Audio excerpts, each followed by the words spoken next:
나는 뭐 징크스 이런 거 없고 대신 그거는 하나는 유일하게 지켰던 것 같아. 잘하는 숫자를 피했어. 징크스 있네. 소세지를 5개씩 먹고. 뭐야, 얘.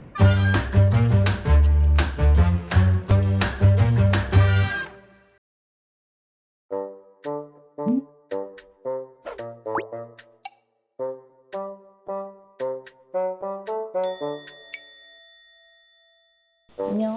안녕. 처음 뵙네. 전직 입시생들의 입시 생각.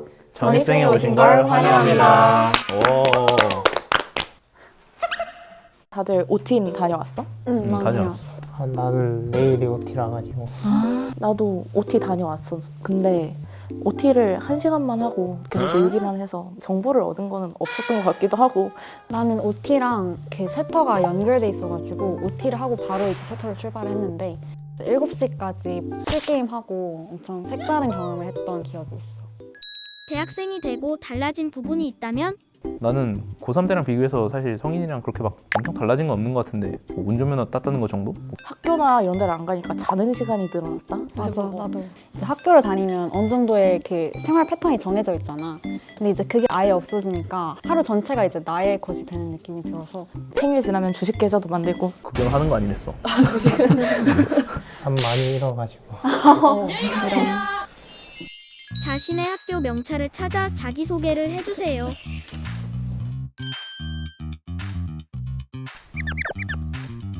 뭐 나만 안 됐어. 뭐야? 너 여기서 할 수 있는 거 맞아? 아, 내 거 하려고? 오, 됐어. 와. 안녕, 나는 연세대학교 의과대학 25학번 김재환이라고 해. 안녕, 나는 아주대학교 소프트웨어학과 2호학번 황지민이라고 해. 안녕, 나는 서울대학교 경영학과 2호학번 김예림이야. 안녕, 나는 중앙대학교 경영학부 25학번 허조영이야.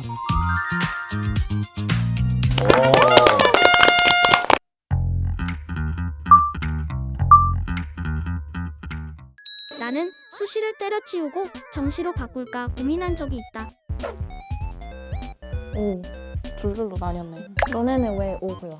아, 나는 원래 정시가 잘 나오기도 했고 2학년 1학기 때 문학이 갑자기 2등급이 될 가능성에 굉장히 높게 처해진 적이 있어서 차라리 의과대학을 갈 거면 정시로 가는 게 낫겠다. 네가 나와도 쓰기 힘들어, 의대는. 아, 의대 자체가 2대가 나와도 쓰기 힘든 건 아닌데 내가 지망하고 있던 서울대 연세대를 붙긴 좀 힘들다. 그래서 난 차라리 정시로 가겠다 라는 생각을 했었어. 너희는 하면서 한 번도 정시 생각한 적 없어? 정시 생각을 한 적 없다기보다는 수시를 때려칠 생각을 안 했던 거거든. 아무래도 나는 이렇게 외고 출신이거든. 웬만하면 상위권은 수시로 가는 게 정배여서 1학년 1학기 때 전교 1등을 한 번 받고 그냥 나는 수시를 노려야겠다라고 생각하고 계속 갔던 것 같아. 저는 성적도 목표한 만큼 나오고 생기부도 어느 정도 잘 채운 것 같아서 정시 생각보다는 수시를 더 많이 생각하게 된 것 같아. 나는 한 3학년 때 열심히 프로그래밍하고 기계 만지고 전설 연결하고 있는데 너무 갑자기 하기가 싫어져서 아, 때려치고 정시나 할까? 라는 생각을 했지만 그랬다가는 내 인생이 망할 수도 있겠다는 생각에 다시 마음 잡고 수시를 하게 됐어. 내 생기부는 어디에 내놔도 자신 있다. 자신이 있구나. 저는 이제 농어촌을 되는 학교인데 농어촌을 하나도 안 쓴 상황이었어. 그리고 연세대를 이제 영재고나 자사고나 과거 애들이 전부 다 쓸 수 있는 활동 우수형으로 합격을 했거든. 그래서 내 생기부는 어디 내놔도 되게 자랑스러운 생기부다라고 생각을 하고 있어. 나 같은 경우는 혼자 자료 찾고 과제하고 그러다 보니까 다른 친구들에 비해서 좀 부족했던 것도 있는 것 같고 내가 찾은 자료 중에 심화 탐구로 이어지지 못한 주제들도 많아가지고 이번에서 이 주제는 되게 학과에 연관이 많다라고 해준 그 주제를 가지고 심화 탐구를 했었던 것 같아. 내가 원하는 대학에 원하는 과 교수님들이 이제 집필하신 서적이나 뭐 나오신 팟캐스트 이런 거를 엄청 꼼꼼히 챙겨보면서 최근에 화두가 되고 있는 어떤 이슈가 뭔지 그런 걸 다 챙기면서 채웠기 때문에 나는 어느 정도 자신이 있는 것 같아. 나는 하루 순공 시간이 10시간 이상이었다.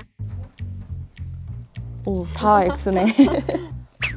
10시간을 안 하고 그 성적을 받았다니 정말 대단하다. 보통 다들 몇 시간 정도 공부했던 것 같아? 나는 순공 시간이라고 할 수 있을 법한 공부 시간이 없었던 게 내가 살짝 좀 산만한 타입이어서 혼자에 뭐 집중하기보다는 노래를 항상 틀어놓거나 엄청 많이 봤던 영화나 예능 클립을 틀어놓고 항상 공부를 했어. 그렇게 해도 성적 잘 나오기 쉽지 않은데 진짜 대단하네. 대단하다. 나는 순공 시간을 재본 적이 단 한 번도 없어. 거의 되게 러닝맨 틀어놓고 수학 풀고 그랬던 것 같아. 막 중학교 때는 이제 시험이 암기형으로 많이 나오잖아. 그래서 그때는 진짜 하루에 14시간씩 공부하고 그랬었는데 고등학교 올라와서는 이제 완전 암기를 한다기보다는 원리를 알고 있으면 유추로 이해를 할 수 있는 부분이 많더라고.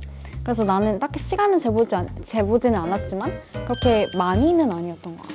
시간으로 하다 보면은 딴짓을 하면서 그냥 시간을 보내게 될 수가 있어서 이렇게 구체적인 목표를 해가지고 계획을 실행시켰던 것 같아. 나는 수시 광탈을 생각해 본 적이 없다. 또 둘러보고 다녔구나. 사실 딱 수능 날 그 수능을 되게 잘 보고 기분이 좋은 날 서울대를 떨어졌다는 발표를 딱 봤단 말이야. 그래서 그런지 그렇게 막 큰 타격이 있지도 않았고 사실 내 입장에서는 서울대 연대 밑으로는 아까 재수라는 생각이 머릿속에 있어가지고 그래서 그런 생각 한 번도 안 해봤던 것 같아. 나는 반대로 내 인생에 재수는 없어야 한다의 입장이었기 때문에 오히려 더 이번 입시에서 성공을 해야 한다라는 걱정을 너무 많이 해가지고 바이브원에서 지금 현재 학교 합불 예측을 좀 했었는데 그래도 되게 안정으로 떠가지고 좀 기대가 많이 됐었고 그리고 좀 믿음도 있어서 그거를 바탕으로 다른 입시도 같이 준비했었던 것 같아. 나는 일단 농어촌 전형 같은 경우에는 소수로 뽑는 전형이다 보니까 변수로 인해서 떨어지지 않을까 하는 걱정도 있었고 바이브원에서 안정이라고 뜨는 전형을 좀 많이 적긴 했는데 광탈할까 걱정되는 게 조금은 남아 있었던 것 같아. 생기부에 진짜 이건 좀 억지다 싶은 활동 하나쯤은 있다. 오. 모르겠는데? 나 같은 경우에는 한동안 엄청 화제였던 양자 컴퓨터를 내가 열심히 조사해 보겠다고 마음을 먹고 조사를 시작했는데 양자라는 단어 빼고는 아무것도 못 알아보겠어서 그걸로 신문을 썼지만 그건 정말 억지였다고 생각해. 나는 학교에서 스페인어 문화 안에서 의료와 엮어서 생기부를 쓰라고 시키시는 거야. 근데 나는 진짜 너무 당황스러웠고 일단 써오라고 하니까 어쩔 수 없이 조사를 해가서 의료 시스템에 대해서 썼던 글이 있는데 그거는 내가 생각해도 진짜 나의 진로에도 아무런 도움이 되지 않았고 하는 과정도 좀 괴로웠던 것 같아.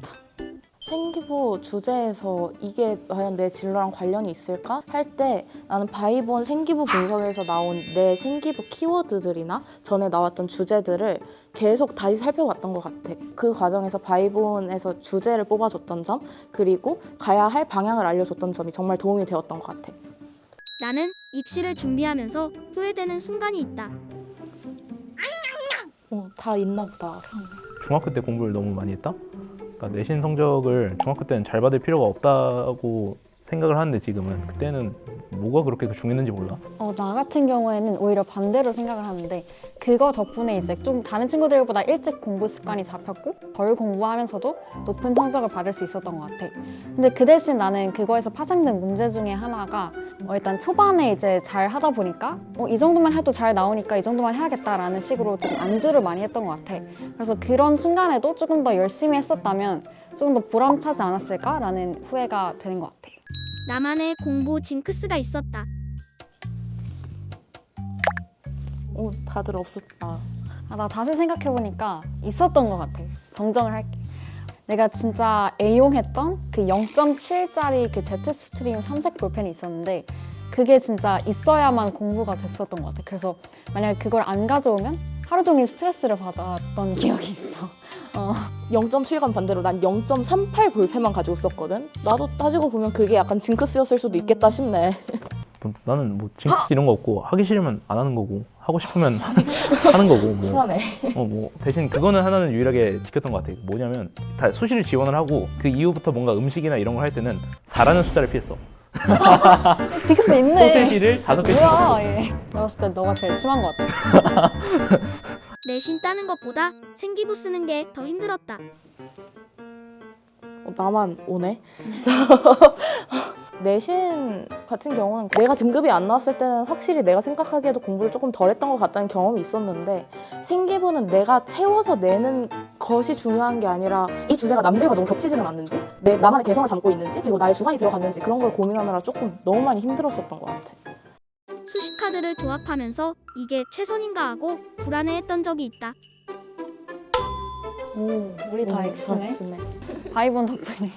바이본 쓰면서 엄청 많은 대학교와 엄청 많은 과를 이게 안정인지 위험인지 적정인지 상향인지 그럼 상향이 얼마나 상향인지를 다 파악하면서 했단 말이야. 그래서 같은 학교도 내가 지망하는 분야에 다른 학과 여러 개 넣어보고 전형 여러 개 넣어보면서 진짜 거의 한 달을 머리 싸매고 맨날 들어가서 확인해봤기 때문에 아 이것이 최선일 수밖에 없다라고 나는 생각했던 것 같아. 바이본을 여러 번 돌려보면서 최대한 적정인 거를 좀 많이 넣으려고 노력을 했고 실제로도 합격이 되면서 좋은 결과가 있었던 것 같아. 나는 바이본이 입시에 도움이 되었다. 이거는 뭐 당연한 의견이 얘기지. 없고 당연히 물어보실 필요 없었는데. 고등학교 2학년 때부터 쭉 써오면서 내 생기부의 방향도 잡아줬지. 내가 부족한 점도 파악해줬지. 내가 대학을 어떤 전형으로 써야 될지, 어느 학교를 어느 과로 써야 할지까지 다 들어가 있었으니까. 이게 없었으면 아마 이런 생기부를 만들 수 없었던 것 같아. 조금 심리적인 부분에서도 나는 많이 도움이 됐다고 생각하거든. 정량적인 평가를 해주는 시스템이니까 그게 어느 정도 나의 카드에 대한 자신감도 생겼고 그거를 가지고 이제 힘든 고3 생활을 버틸 수 있었던 것 같아. 정량적인 평가라는 말이 맞는 것 같아요. 그래서 이정표가 되어주는 것뿐만 아니라 말 그대로 정서적인 지지대 역할도 많이 해줬던 것 같고 그리고 또 바이본도 되게 UI가 되게 편리해서 UI가 되게 편리해서 UI가 바이본에서 전공이랑 적합하다라고 나온 주제에다가 보완해야 될 필요가 있다라고 해준 주제를 융합해가지고 학교에다가 프로젝트를 제출했었는데 그 프로젝트 주제에 대해서 학교 담임 선생님과 아니면 과목 선생님께서 되게 좋은 평가를 내주시고 이거 되게 재미있는 주제다, 되게 하면 좋겠다라는 평가를 해주셔서 되게 그 두 부분에서 되게 좋았던 것 같아. 나 같은 경우에는 일단 1학년 때는 크게 경영이라는 목표가 뚜렷하진 않았거든. 그래서 처음에 바이본을 돌려봤을 때 자전으로 설정을 하고 했단 말이야. 근데 이제 뒤에 나오는 이제 전공별 적합도를 봤을 때 경영으로 했을 때 점수가 더 높더라고. 그래서 그런 부분들이 2학년 때 가서 경영이라는 진로를 설정하는 데 좀 도움이 되었던 것 같아. 난 오히려 좀 역발상을 했던 것 같아. 어디를 추천하든 난 무조건 의예과 쓸 게 뻔한데 대신 그걸 어디에 사용하느냐? 예를 들어서 물리학에 대해서 교과 탐구를 했어. 그리고 바이본에서 그 적합한 진로를 의공학과라고 했어. 그러면 나의 의도가 정확히 맞아 떨어진 거잖아. 그래서 그런 식으로 좀 역발상을 하고 사용을 했었던 것 같아. 1학년 들어갈 때부터 나는 내 생기부에 대한 전략을 세우고 들어갔는데 1학년 진로를 컴퓨터 공학으로 큰 틀을 잡아두고 2, 3학년 올라가면서 내가 진짜 관심 있는 주제인 IoT, 그러니까 사물 인터넷이나 아니면 네트워킹 쪽으로 좁혀 나가려는 생각을 가지고 있었어. 근데 2학년 때 바이본에서 진로 적합을 보니까 오히려 보안이나 그냥 컴퓨터 아니면 전자등 그쪽에 내 생기부가 많이 치중되어 있다고 하더라고. 실은 내가 관심 있는 분야가 전자전기나 아니면은 그냥 진짜 보안 쪽이 아니었을까라는 생각을 하게 되었고, 그래서 좁혀나가려던 계획을 살짝 없애고 좀 더 넓게 그리고 내 진로에 대해서 좀 다른 시각으로 바라봤던 것 같아. 우선 나 같은 경우는 1학년 때부터 쭉 경영을 일관적으로 생각하면서 활동을 해왔었고 3학년 때 이제 종합적으로 바이본을 받았을 때도 경영이 적합하다 이런 식으로 나왔어가지고 확신을 어느 정도 가지고 원서를 넣을 수 있었던 것 같아. 전입생에 출연해본 소감 한마디. 친구들 사이에서 입시라는 건 사실 좀 gem기시되는 주제잖아. 그래서 딱히 이제 내 고등학교 3학년을 정리해볼 시간이 없었는데 이렇게 입시에 대해서 얘기를 해보면서 좀 고등학교 때 추억도 생각해보고 그러면서 좋은 경험이 되었던 것 같아. 일반고에서 이렇게 같은 고민을 가지고 같은 목표를 가지고 그렇게 뭔가를 행동을 해왔다는 게 되게 위안이 되는 것 같고 나중에 있어서도 뭔가 이런 소통의 장이나 그런 것들이 있었으면 꼭 같이 하고 다른 후배들도 되게 많이 도움받아 갔으면 좋겠어. 다들 오늘 처음 보지만 입시라는 힘든 과정을 공통 관심사 삼아서 얘기해보는 경험이 되어서 좋았던 것 같아. 원래 같은 지역 출신 아니면 이제 가게 될 학교 선후배 동기들 아니면은 만날 일이 없는데 이렇게 다른 학교에 또 다른 학과 다른 지역 출신을 만나니까 되게 새로웠고 다 나보다 또 대학도 잘 갔고 성적도 좋은 친구를 만나게 된 것 같아서 나중에 나에게 뭔가 좋은 일이 생기지 않을까라는 기대감을 가지는 그런 하루였던 것 같아. 나는 솔직히 오늘 끝나고 술 한잔 했으면 좋았을 텐데 집에 가야 되는 친구도 있어서 아쉬운데 셋이 먹으러 가도 우리 고3 수험생들에게 조언 한마디. 내가 지금 공부를 해야 하는 상황인데 공부를 안 하고 있다는 것이 죄책감이 될 수도 있고 믿기지 않아가지고 그냥 하기 싫을 수도 있고 하지만 어쨌든 언젠가는 해야 할 일이고 내가 하고 싶은 걸 선택해서 하려면 지금 해두는 공부와 지금 해두는 입시가 무조건적으로 도움이 된다고 말할 수 있기 때문에 꼭 끝까지 포기하지 않고 열심히 했으면 좋겠어. 지금 열심히 한 경험이 결국 쌓여서 나중에 내가 어떤 이걸 해냈었다라는 기억을 만들어내는 거니까 꼭 자기가 원하던 결과를 이루지 않더라도 무언가 자기가 얻어가는 것이 있기를 바랄게. 화이팅! 그러면 여기까지 전직 입시생들의 입시 생각. 전입생이었습니다. 안녕.